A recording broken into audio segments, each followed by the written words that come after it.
Thank you, Michelle. What a fantastic candidate she is proving to be, running an incredible campaign here with all of your help. So thank you for that. And what an amazing Member of Parliament you will be, I hope, by the time it goes through. And thank you for that warm reception, that warm welcome here this morning. I'm really pleased that with 2 days to go, we're running such a positive campaign. We're campaigning with a positive case to take to the electorate, all about change. And what a contrast to the increasingly desperate negative campaign that the Tories are running. They've literally got nothing to say to the electorate as we go into Thursday. We've got plenty to say, because this campaign is about change. It's about turning the page and rebuilding our country. And whether you're a family that's been struggling with the cost of living crisis for months, if not years, with bills bearing down on you, whether you're a business that's been struggling locally and across the country with the damage that's been done to the economy, or whether you've served your country in uniform or in your community, this campaign is for you. The change that we're campaigning for is for you. We've got one job this summer, and that's to make it a summer of change and to have a Labour government return on Thursday, the 4th of July.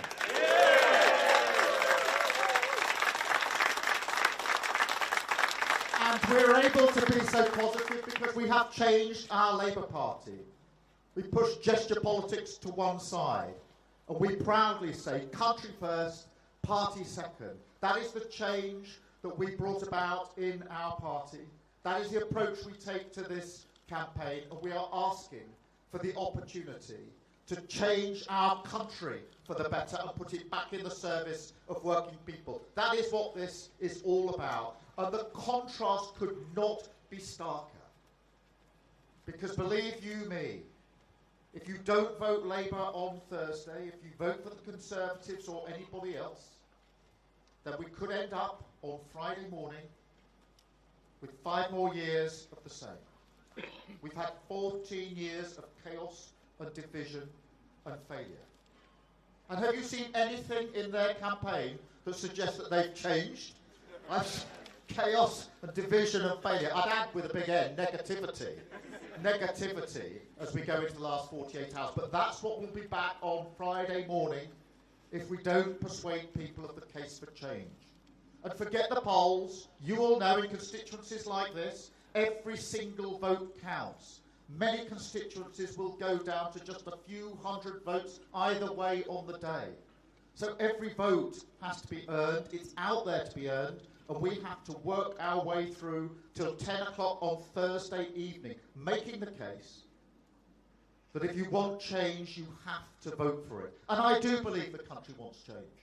You'll have been out on the doors. We've been campaigning for a long time now. I'm yet to meet a single person that said to me, look here, everything's great. Please don't change anything. It's fine as it is. Nobody is saying that. People want change, but change will only happen if you vote for it. So we campaign through all the way to 10 o'clock on Thursday in constituencies like this across the country, with ambition for our country, with a plan on day one.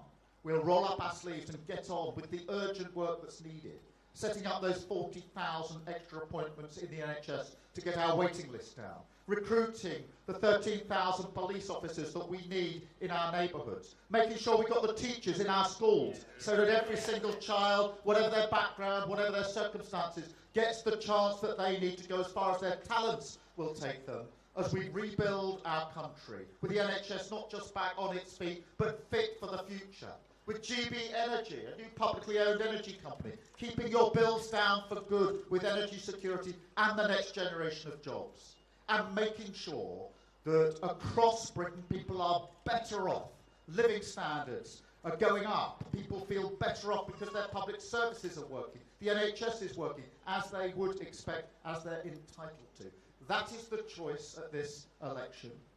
The choice between continuing as we are, chaos, division, failure, that'll all be the same, it'll be worse, because they'll feel emboldened, or turning the page with a smile, with a spring in our steps, which is how we've campaigned, and rebuilding our country, starting from day one. That's a change worth having, but if you want change, you've got to vote for it. Thank you very much.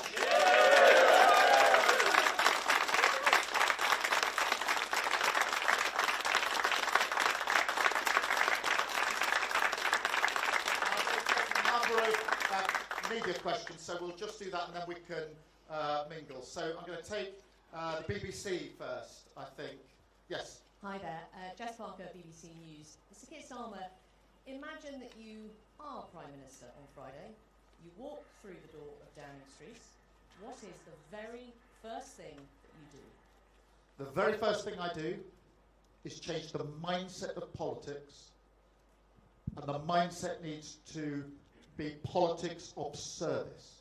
We've had 14 years of self-entitlement under the Tories, 14 years of seeing the Partygate, the breaking of the rules that everybody else was following, the PPE contracts in COVID, the gambling that we've seen in this campaign. Politics needs to be returned to service.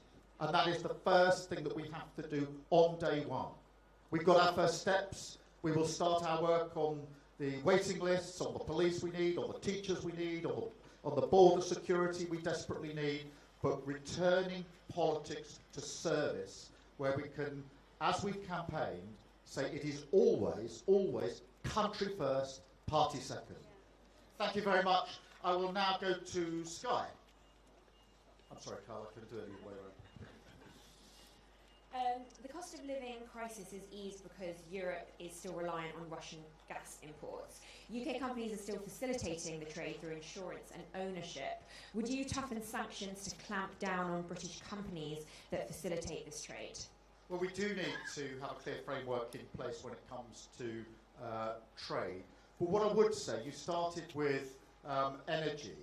One of the reasons that we've paid such high prices in energy is because we're over-reliant on the international market. And that is precisely why we want to start the work on day one, setting up Great British Energy, a homegrown renewable energy company, because that will give us lower bills for good because we control it. It will give us independence and security because whatever happens in Ukraine and Russia will not impact in the way that it has done, and it carries with it the next generation of jobs. And that's one of the examples that we put forward when we say we're going to rebuild this country and make sure that people feel better off, living standards going up, costs going down. Thank you so much.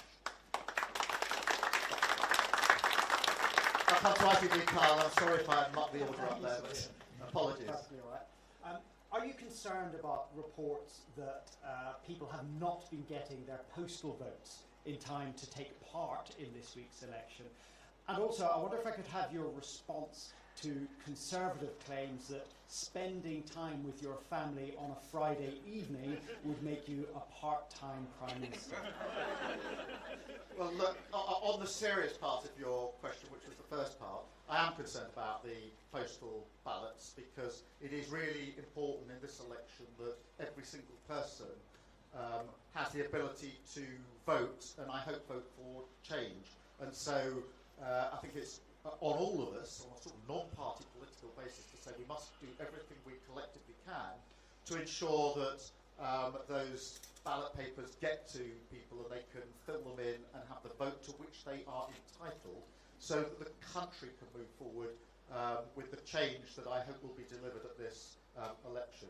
On the second part, look, this is just increasingly desperate stuff. I actually can hardly believe that 48 hours before an election, the Conservative Party has got nothing positive to say as they go into it. I've been arguing throughout this campaign, you'll have heard me many times saying, they haven't changed, they're just the same, nothing's going to change. And they're proving it. Because they are not saying, look, if you vote Tory and vote Conservative on Thursday, these things will happen. They're just in this negative, desperate loop. And it is really desperate. My family is really important to me, as they will be to every single person watching this. And I just think it's increasing desperation, bordering on hysterical now. And I think I've got Channel 4. Gareth. I wonder if, in the spirit of change, I can lure you away from soundbites to a slightly more reflective answer. some people are saying, as they watch events around Europe and in America, that maybe Brexit was Britain's populist right moment, and we're through that, out the other end, and if you're elected, that might be proof of that. Is that right, or is there still a populist far-right threat here? Could a big Labour majority be a false dawn? What do you think? Well, I think this is a really serious issue in terms of the tides and currents of politics, both in this country and across Europe. And I believe that there are many challenges in this country, across Europe, across the world, which are more volatile now than they've been for a number of years.